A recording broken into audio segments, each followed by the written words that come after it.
Hello everyone, this is Godzilla Jr. here and I'm joined with Mechagodzilla. Hi. And today guys, we're going to be reacting to 5 brutal skull killers executed by Mechagodzilla. This is by Goji Center. I'm sure you've nearly heard of them by their Godzilla Jurassic World videos. So yeah, and we're going to be watching their video about 5 brutal ways that skull killers have been killed by Mechagodzilla. Or executed. Whatever. Camera face on, okay. So, yeah. So let's get on with this. Yep.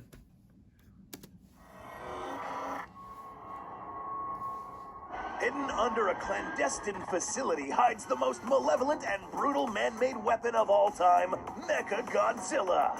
In order to truly convert this into a real killing machine, this giant robot had to go through a series of tests against live subjects with the objective of learning to wield its arsenal of weaponry with killing precision.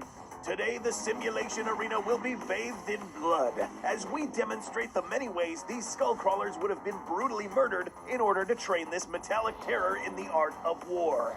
Damn this episode straight. will get bloody, so remember, if you enjoy this content, do not forget to like this video, subscribe, and get ready to witness 5 executions in Mechagodzilla's Temple of Doom. You heard them guys, Which is subscribe. kinda similar to this place, the Doom Tower, a place found in Raid, our sponsor. guys. A really dope game available to... Before we discuss the first method of tearing up our first We don't want to get skull crawler, copyrights let's first discuss or the anything. disturbing So, architecture of yeah. this facility. It's mentioned in the official art book that this location was in the shape of a pyramid, with an inverted staircase that would siphon the essence of the dead titans, and then be absorbed by Mechagodzilla. This mech would then benefit from this essence in some way or form. Whether this death energy came in the form of titan radiation or nutrient extractions is not 100% clear. But the concept of having this mech literally ingest this corpse's matter is truly terrifying. What's up, guys? Jacob here. Over on Dangerville, we are really going in-depth discussing the dark secrets of Apex's sacrifice pit here. And we mean that literally. And a few more reasons why you would really hate being a skull Also, guys, crawler go or ahead any and titan subscribe other to than Mechagodzilla here. Dangerville. This video is going to be out on Thursday, Yeah, June they've 9th, also so be done ready a for it. video. So how many are we killing today, guys? Glad you asked, Jacob. Today we pre-selected a total of 5 adult skull crawlers that are large and mature enough to take part in the following 5 executions that will test all sorts of different weapons. Now let's get ready to witness the first demonstration. Number 1, Dismemberment. We are beginning this list with the tearing of limbs. In Godzilla vs. Kong, we witnessed this mech's immense forelimb strength by the way Mechagodzilla lands critical hits against the G-Man with ease, punching him repeatedly and single-handedly tossing this 99,000-ton kaiju like a rag doll across Hong Kong. In terms of limb strength, this metallic titan would exert more strength than I both totally Godzilla beat your and father's Kong. butt. This poor skull crawler Until here won't Kong just get showed ripped up apart in in a these. few moments, Okay, I but can also easily beat flayed you. in the process. By We'll see zooming about into that. Mechagodzilla's hands, we find small buzzsaws that resemble industrial grinders. Jared Krichevsky, the creator of this mech, mentioned that these were strong enough to bite into the titan hides. This allowed it to have a much better grip against its victims. Given the strength of this mech, we can now run the test and tear this skullcrawler limb from limb.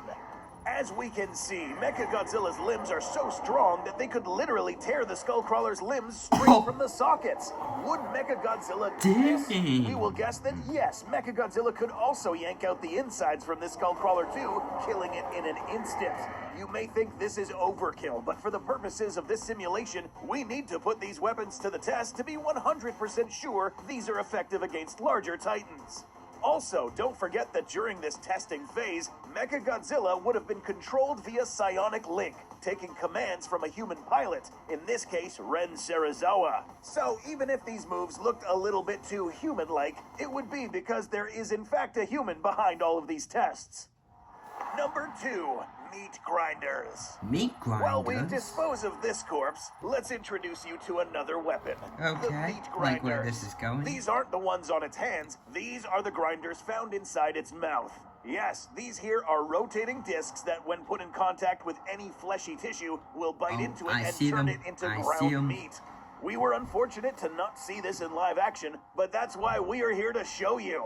In this second demonstration, Mechagodzilla would have this Titan stretched out in a position where it could use its mouth grinders. A good place to test it would be here. These grinders would now begin peeling the outer layer of skin, followed by the outward layers of flesh, veins, and grind right through this creature's windpipe. The blood loss would have killed this skullcrawler in no time. So far, we have covered 2 melee weapons. Now let's switch gears and test some ranged weaponry. Number 3, explosive weaponry. Testing weapons such as missiles in a closed facility is risky, but note that this is no ordinary base. In the film, we see that certain areas of this facility were resistant to powerful blasts, such as the proton scream, and remained relatively intact. So it's safe to test some puny missile weapons here. Our third subject will now be eliminated at range. Let's now focus on where these missile launchers are located.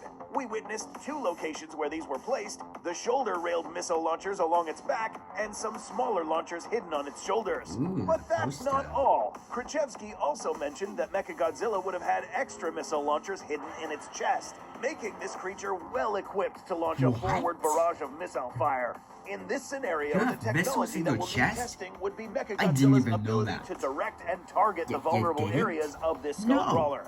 Once locked, this Titan's AI would then cue the missiles to strike and hit on the specified targets. In this case, the skullcrawler never stood a chance. Getting bombarded from all areas only means that it would suffer severe third-degree burns. And if it survived, Mechagodzilla would simply approach it and finish it off. Before we initialize the 4th scenario, we want to thank you guys for helping us blast through 500K subscribers. So in turn, we are now giving away not 1, but 2 SH Monster Arts Mechagodzillas to 2 lucky subscribers. If you guys haven't seen this video already, we have actually entered the giveaway to get one of those SH Monster Arts. Telling us who you think would be the next This is the villain video in the we next comment Monsterverse on. film, and include So this make word sure you in go your check comment. our Winners will comment be announced and give in us 2 some weeks' support time. on getting Okay, one of that's these it, 2. and good luck. And we might just do a Number review. 4, the Proton Scream. In Godzilla vs. Kong, we were lucky to see this weapon in action against both Godzilla and Skullcrawler number 10. This would have been the most powerful in its arsenal of weaponry and would have taken hundreds of billions of dollars to develop such a weapon in real life.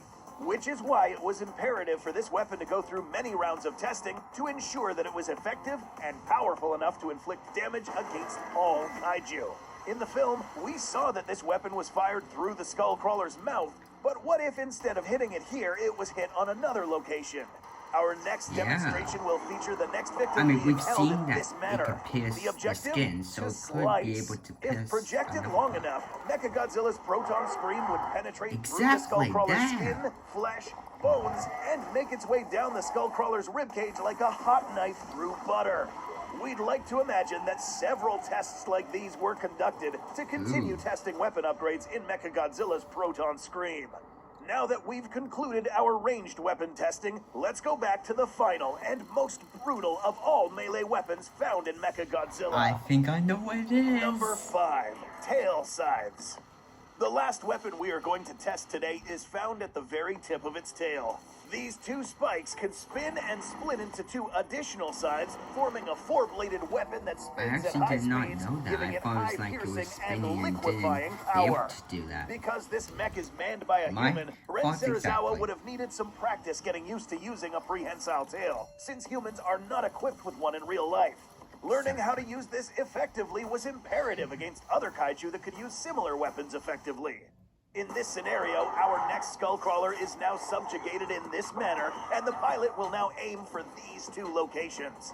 Note that once these things pierce, anything in the path of those spinning blades would have been literally liquefied, completely destroying any organ that it comes across, inflicting irrecoverable damage. Now that this tail successfully hits its target, it will now finish off this Skullcrawler by accurately impaling it from its vocal orifice and turning this Titan into a sack of pulp. We now have completed our first round of tests, and Mechagodzilla is one step closer to becoming Godzilla's nemesis. Admittedly, it was mentioned by Adam Wingard that had Godzilla not fought Kong earlier, this Titan would have had enough energy to successfully defeat this Mechagodzilla. But having said this, it was also mentioned that if a physical sample of this radioactive material was used to power this Titan, then Mechagodzilla would have also been even more powerful. Unlike this you were reverse saying? engineered energy Yeah. sample made by Apex. This was just a sneak peek of what could have happened inside this clandestine facility of death. What do you think would have happened if Mechagodzilla successfully killed both Kong and Godzilla at the end of this film? Do you think that there were any other kaiju that would successfully destroy this mechanized Titan? Let us know in the comments. Please remember to hit that red subscribe button below to be the first to watch our next upcoming videos. Hit it. Thanks for watching, and we'll see you in the next video. Well, guys, that's our reaction. Hope you guys enjoyed this video. Make sure you like, comment, and subscribe, especially to Dangerville and Goji Center. They do fantastic videos, especially with their animations. So, yeah, subscribe to them. And, yeah, please give us the support so we can get the SH Monsters Mechagodzilla, because we would really like to get that. Yeah, I would really like to get an upgrade since you got yours. Anyways, like, comment, subscribe, and we'll see you guys in the next video, which will hopefully be the review of SH Monsters Mechagodzilla. The legendary one, that is. Yep. Ciao, guys. See you in the next video.